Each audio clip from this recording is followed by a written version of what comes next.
ایک natural process ہوگا، logical sequence ہوگا عالمی ایونٹس کا، عالمی واقعات کا۔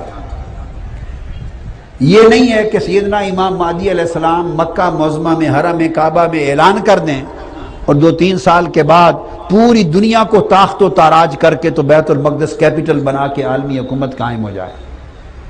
ابھی حالات دنیا کے دور دور تک بھی اس تصور کا اشارہ نہیں دیتے۔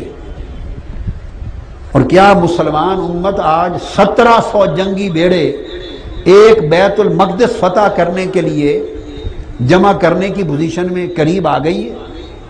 میرا تو خیال ہے ان غریبوں کے پاس ایک بڑا جنگی بیڑا بھی ابھی تک نہیں، ان کا تو اپنا بیڑا غرق ہوا پڑا ہے، اپنے بیڑے خیروں کو دے چکے ہیں اور اپنی بیڑیاں ڈبو چکے، اپنے بیڑے خیروں کو دے چکے، اپنی بیڑیاں ڈبو چکے۔ انہوں نے اگلے 2, 4, 5, 10 سالوں میں کون سے 1700 بحری بیڑے لے کر بیت المقدس پہنچنا ہے؟ ایک نیچرل ایونٹس ہوں گے، اتنا وقت ابھی درکار ہے جن میں تغیرات زمانہ بڑی بڑی تبدیلیاں لائیں گے، بڑی بڑی طاقتیں تاخت و تاراج ہوں گی۔ آج جن کی گردنیں اکڑی ہوئی ہیں وہ ٹوٹیں گی، بڑی طاقتوں کا خمار خاک میں ملے گا، عالمی سطح پر بیلنس آف پاور ٹوٹے گا، تشکیل نو ہوگی عالمی طاقت کے توازن میں، کئی طاقتیں ابھریں گی، کئی مٹیں گی۔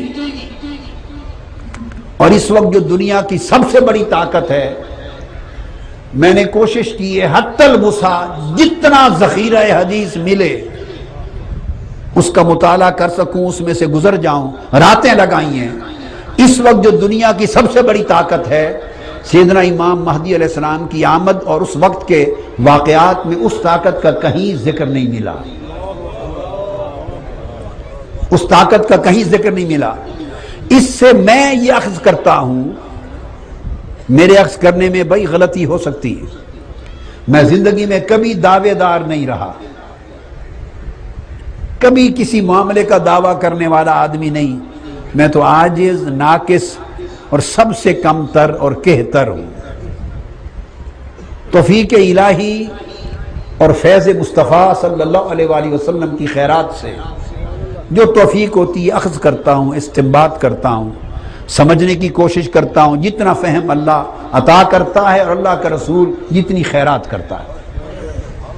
تو میں یہ تصور کرتا ہوں کہ اس بڑی طاقت کا ذکر نہ ملنا اشارہ دیتا ہے، اس سے اخذ ہوتا ہے کہ اس زمانے کے آنے تک یہ طاقت مٹ چکی ہوگی، یہ طاقت مٹ چکی ہوگی، طاغوت اکبر مٹ چکا ہوگا، پھر اور طاغوت ہوں گے۔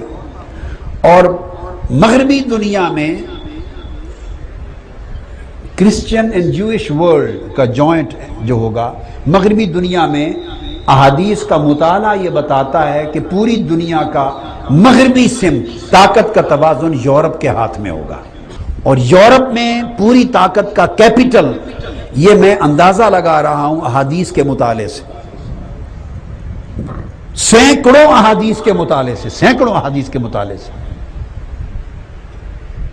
کہ مغربی دنیا کی طاقت کا توازن لگتا ہے کہ یورپ کے پاس ہوگا، اور یورپ کا کیپٹل روم ہوگا، وہ اٹلی کا دارالحکومت ہے۔ یہ جو کچھ میں گیدر کر رہا ہوں احادیث سے، اب یہ تغیرات آئیں گے سیاسی تو قومیں اٹھتی ہیں، ابھرتی ہیں، مٹتی ہیں، طاقتور ہوتی ہیں، کمزور ہوتی ہیں، اور اس طرح بنتے رہتے ہیں۔ یہ بھی ممکن ہے آج کیپٹل یونیفائی ہوا ہے یورپ، تو انہوں نے اپنا کیپٹل بیلجیم کو بنایا ہے، کچھ بعید نہیں کہ اس آنے والے وقت میں یورپ اپنا کیپٹل روم کو ڈکلیئر کر دے۔ حالانکہ بیلجیم کا جو شہر ہے برسلز، وہ بیلجیم یورپ کا سب سے بڑا طاقتور ملک تو نہیں ہے، چھوٹا سا ملک ہے، مگر اس کے محل وقوع کی بنا پر انہوں نے اپنا یورپ کا کیپٹل ڈکلیئر کر رکھا ہے، تو یورپ کی پارلیمنٹ وہاں بیٹھتی ہے، کیپٹل سیٹ ہے۔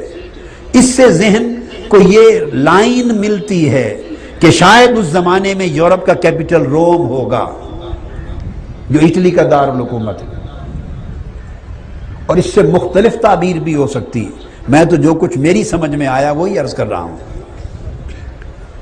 اور اس بڑی طاقت کا نام و نشان اس دور کے واقعات میں نہیں ملا، یعنی وہ پس منظر میں چلی گئی ہوگی، بیک گراؤنڈ میں چلی گئی ہوگی۔ تو فرمایا کہ وہ سیدنا مہدی علیہ السلام کا زمانہ ہوگا جب وہ بیت المقدس کو اتنی بڑی طاقت کے ساتھ فتح کریں گے۔ اور دوسری چیز میں نے عرض کی کہ حالات اس طرح کے ہو چکے ہوں گے کہ وہ 1700 بحری بیڑے لے کر محاصرہ کر کے جنگ لڑیں اور بالآخر فتح یاب ہوں۔ تو اس کو بھی دیکھنا ہے کہ اس مقام تک پہنچنے میں کتنی مدت درکار ہے، کتنی مدت درکار ہے۔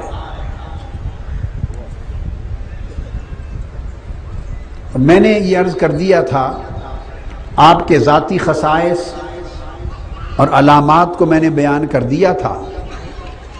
دو تین چیزیں ذہن میں رکھ لیں کہ جب سیدنا امام مہدی علیہ السلام تشریف لائیں گے تو 3 شخصیتیں بیک وقت ظہور پذیر ہوں گی۔ پہلے سیدنا امام مہدی علیہ السلام، پھر ان کی زندگی میں دجال، اور پھر دونوں کی موجودگی میں سیدنا عیسیٰ علیہ السلام کا نزول۔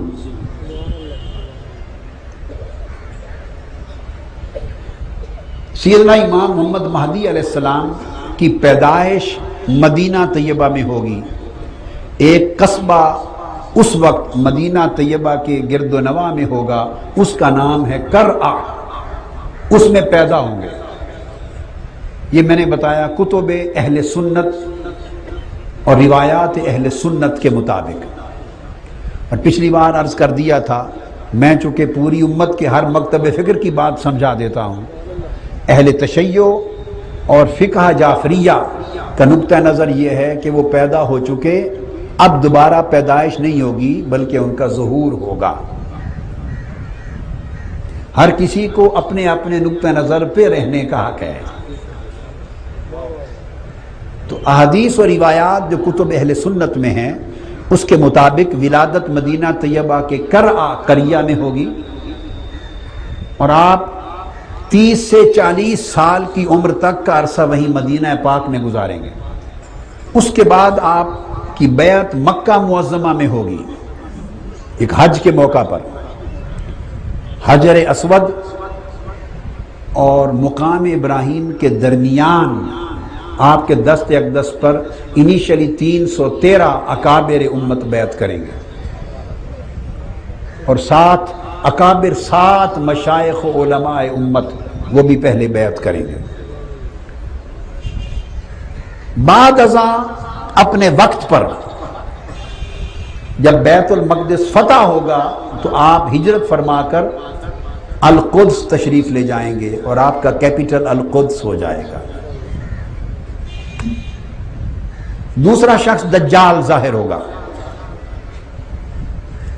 میں نے کچھ حلیہ مبارک بیان کر دیا تھا سیدنا امام مہدی علیہ السلام کا۔ درمیانہ قد ہوگا، آپ کا اکیرا جسم ہوگا، سیاہ بال ہوں گے، زلفیں ہوں گی، آنکھیں بڑی ہوں گی، اور سرما لگا ہوا محسوس ہوگا، سرما لگائے بغیر۔ چہرہ سفید گورا سرخی مائل ہوگا، چمکتے ہوئے ستارے کی طرح کوكب دری لگیں گے، نور نکل رہا ہوگا۔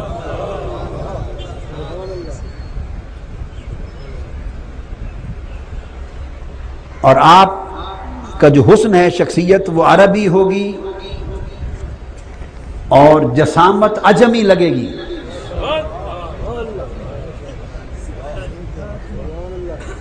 مطلب ہے کہ شخصیت عرب و عجم کے خواص کی جامع ہوگی، عرب و عجم کے خواص کی۔ میں اس کا معنی یہ لے رہا ہوں کہ بین الاقوامی ہستی ہے، عالمگیر خلیفہ امت ہیں۔